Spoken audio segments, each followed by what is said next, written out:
Assalamualaikum warahmatullahi wabarakatuh. Bertemu lagi dengan saya Indah Hayrin Hasan, siswi dari kelas 10 MIPA 1. Di sini saya akan menjelaskan tentang laporan hasil observasi. Yang pertama yaitu memahami teks laporan hasil observasi. Teks laporan hasil observasi menurut bahasa Inggris disebut report. Teks yang berisi laporan informasi secara umum melalui hasil pengamatan langsung yang diperoleh berdasarkan fakta. Disebut klasifikasi karena memuat jenis-jenis sesuatu berdasarkan kriteria atau ciri tertentu. Berikut adalah ciri-ciri umum teks laporan hasil observasi. Yang pertama, bersifat global atau universal. Kedua, bersifat objektif, yaitu tertitik pada satu objek. Yang ketiga, berdasarkan fakta. Keempat, akurat dan logis, tidak menyimpang dari hasil pengamatan. Kelima, berdasarkan disajikan secara menarik. Yang keenam, ditulis lengkap atau sempurna. Fungsi laporan hasil observasi: memberitahukan atau menjelaskan tanggung jawab, tugas atau kegiatan pengamatan tersebut. Yang kedua, alat pendokumentasian suatu objek atau pengamatan. Struktur teks laporan hasil observasi. Yang pertama, judul, yaitu tema yang hendak disampaikan penulis mengenai isi laporan hasil penelitiannya. Yang pertama itu ditentukan dulu judul atau tema yang akan dibuat si penulis tersebut. Yang kedua, pernyataan atau deskripsi umum, yaitu pembukaan atau kata penghantar, bagian yang berisi hal umum tentang objek yang akan dikaji. Tiga, deskripsi bagian, yaitu deskripsi bagian yang berisi penjelasan detail mengenai objek atau bagian-bagiannya. 4. Deskripsi manfaat, bagian yang berisi manfaat atau kegunaan objek yang diobservasi. Aspek kebahasaan teks laporan hasil observasi. Yang pertama, frasa atau satuan linguistik yang lebih besar dari kata dan kalimat. Frasa ini dibagi menjadi 4. Yang pertama, frasa ekosentris. Yang kedua, frasa endosentris. Yang ketiga, frasa nomina. Yang keempat, frasa verba. Frasa ekosentris yaitu tidak mempunyai unsur pusat. Contohnya, sejumlah mahasiswa di sekolah. Yang B, frasa endosentris. Unsur frasa yang dapat menggantikan frasa itu dalam fungsi tertentu yang disebut unsur pusat. Contohnya, sejumlah mahasiswa, subjek, diterasa, predikat. C. Frasa nomina, yaitu kata benda. Contohnya, binatang, manusia, tumbuhan, benda mati. D. Frasa verba, yaitu frasa yang unsur pusatnya berupa kata yang termasuk kategori verba secara morfologis. Contohnya, bekerja keras, sedang berlari, sudah selesai. 2. Afiksasi atau kata berimbuhan, yaitu proses pembentukan kata dengan menghimbukan afiks dan pada kata dasar, baik bentuk dasar tunggal maupun kompleks. Contoh, berkomunikasi, yaitu berkomunikasi. Bekas, berbekas.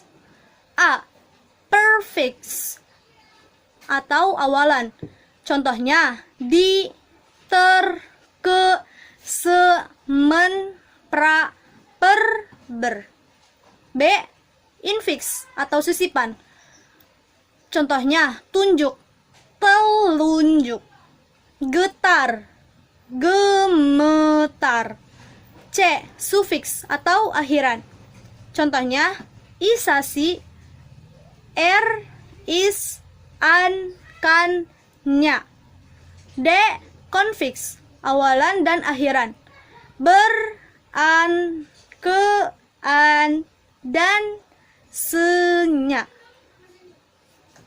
3. Kalimat definisi dan deskripsi. Kalimat definisi yaitu kalimat yang memberikan penjelasan umum tentang suatu objek. Contoh, mamalia adalah hewan yang menyusui. Kalimat definisi ini memiliki unsur yaitu kata adalah dan merupakan. B. Kalimat deskripsi. Kalimat yang menggambarkan sifat atau ciri khusus suatu objek. Contoh, ikan paus memiliki tubuh yang sangat besar. Kalimat deskripsi ini merupakan kalimat penggambaran atau ciri-ciri dari suatu objek. Keempat, kata verba. Verba yaitu kata kerja.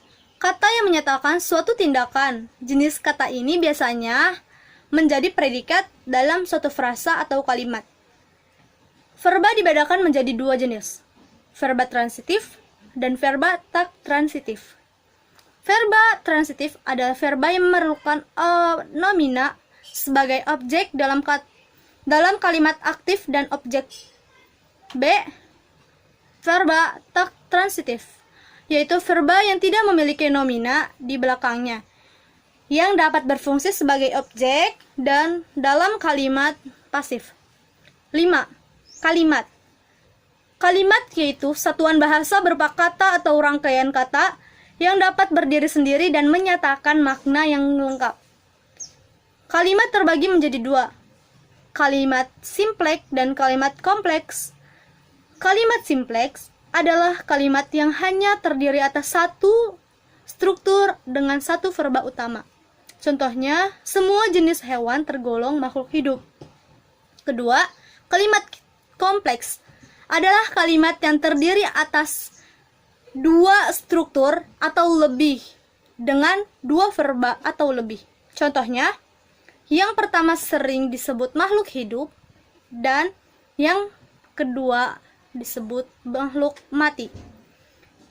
Contoh kedua, tanaman tembakau itu akan tumbuh subur apabila petaninya rajin menyiraminya. Mengkonstruksi teks laporan hasil observasi. Hal-hal yang harus diperhatikan ketika ingin melakukan proses kegiatan observasi. Yang pertama, mengamati objek yang akan diobservasi, yaitu objek tunggal. Kedua, mencatat data yang diperlukan. Yang ketiga, data yang dicatat harus akurat dan logis sesuai dengan pengamatan langsung. Keempat, data yang disajikan hasil penelitian terkini.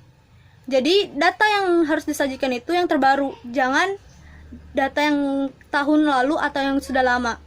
Yang kelima, dapat diperoleh melalui wawancara langsung lewat narasumber sebagai bukti penguat. Langkah-langkah menulis teks laporan hasil observasi.